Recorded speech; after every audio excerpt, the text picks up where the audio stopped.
Hello అందరికీ, నేను మీ భవ్య. అందరు ఎలా ఉన్నారండి? నేనైతే సూపర్గా ఉన్నాను.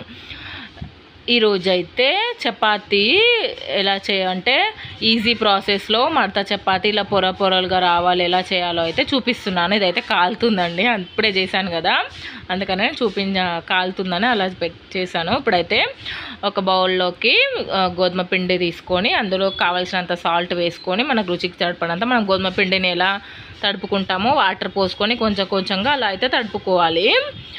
వీడియోలో చూపించినట్టుగా చూడండి. కొంచెం మనకు ఒకటేసారి వాటర్ పోయొద్దు, కొంచెం కొంచెంగా వాటర్ వేసుకొని మన కన్సిస్టెన్సీ తగ్గట్టు ఇలా ముద్దలాగా కలుపుకొని పెట్టుకున్నాక కొంచెం వాటర్ వేసుకోవాలి, కొంచెము ఆయిల్ వేసుకోవాలి. ఆయిల్ వేసుకొని మళ్ళీ ఒకసారి మిక్స్ చేసుకోవాలి మొత్తం పిండినంతా. ఆయిల్ వేసుకున్నాక ఇలా మిక్స్ చేసుకున్నాక చూడండి, వీడియోలో చూపిస్తున్నట్టుగా ఇలా మెత్తగా మంచిగా తడిపి పెట్టుకొని మూత పెట్టుకొని ఒక 20 మినిట్స్ పక్కకు పెట్టుకోవాలి. పిండి బాగా నానుతుంది కదా, పిండి నానితేనే మంచిగా వస్తాయి కదా చపాతీ. చూడండి, ఒక 20 మినిట్స్ తర్వాత అయితే నేను తీసుకున్న పిండికి అయితే నాకైతే 5 బాల్స్ అయితే వచ్చాయి, అంటే 5 చపాతీస్ అనమాట.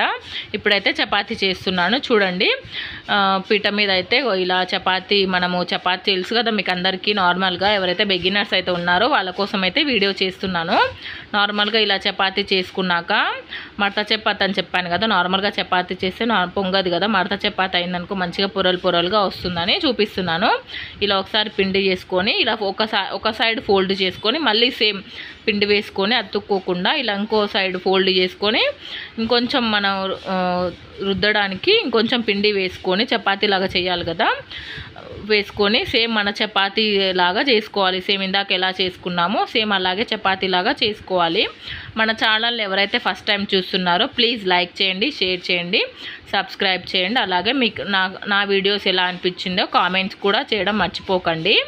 కొందరైతే చూసి అలాగే వదిలేస్తున్నారు సబ్స్క్రైబ్ చేయకుండా. చేయని వాళ్ళకైతే చెప్తున్నాను, చేసిన వాళ్ళకి మాత్రం కాదు. ప్లీజ్ చూసి అలా వదిలేయకుండా మీకు ఏమన్నా చెప్పాలనుకుంటే కామెంట్ ద్వారా కామెంట్ సెక్షన్లో చేయండి. నేను ఖచ్చితంగా ప్రతి ఒక్క కామెంట్కి అయితే రీప్లై ఇస్తాను. ఇంకా చూడండి, ఇలా చపాతీ లాగా అయితే మొత్తం రుద్దుకున్నాను.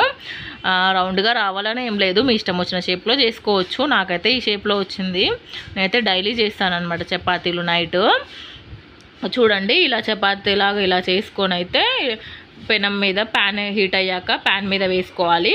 పూర్తిగా వన్ సైడ్ మొత్తం కాలాక మాత్రమే ఫ్లిప్ చేసుకోవాలి. ఫ్లిప్ చేసుకొని ఆయిల్ రుద్దుకోవాలి. చూడండి, ఒక సైడ్ అయితే పూర్తిగా ఇలా కాలిపోయింది.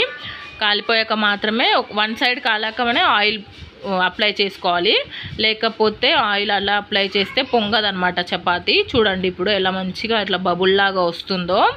ఇలా వన్ సైడ్ మొత్తం ఆయిల్ అప్లై చేశాక మళ్ళీ నెక్స్ట్ సెకండ్ సైడ్ కూడా ఆయిల్ అప్లై చేసుకోవాలి కదా. ఇలా ఫ్లిప్ చేసుకొని ఇంకో సైడ్ కూడా అయితే ఇలా సిమ్లో పెట్టుకోవాలి. ఈ ప్రాసెస్ అంతా సిమ్లోనే చేయాలి, ఎందుకంటే చపాతీ కదా తొందరగా మాడిపోయే అవకాశం ఉంది. అందుకని ఇంకో సైడ్ కూడా ఫ్లిప్ చేసుకొని ఇలా మనకు కావాల్సినంత ఆయిల్, బట్టర్, మీ ఇష్టం ఏదైనా, నేనైతే ఆయిలే వాడుతున్నాను ఇక్కడ.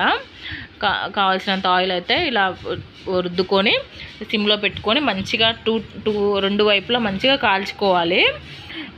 చపాతీ నార్మల్గా అందరికీ చేయడానికి వస్తుంది, కాకపోతే చూపిస్తున్నాను వీడియో అయితే. ఎవరైనా బిగినర్స్ చెప్పాను కదా ప్రీవియస్ అయితే ప్రతి దాంట్లో చెప్తున్నాను నేను ఛాలెంజెస్ ఇవ్వమని, మీరైతే జస్ట్ చూస్తున్నారు, వదిలేస్తున్నారు. ఇంకా చూడండి, చపాతీ అయితే మొత్తం కాలిపోయింది, చేతులు అయితే కాలుతున్నాయి, అందుకని తీయడానికి రావట్లేదు. ఇంకా హాట్ బాక్స్లో పెట్టుకుంటే అయితే 2-3 అవర్స్ అయితే వేడిగా ఉంటాయని నేను హాట్ బాక్స్లో పెట్టేస్తే మూత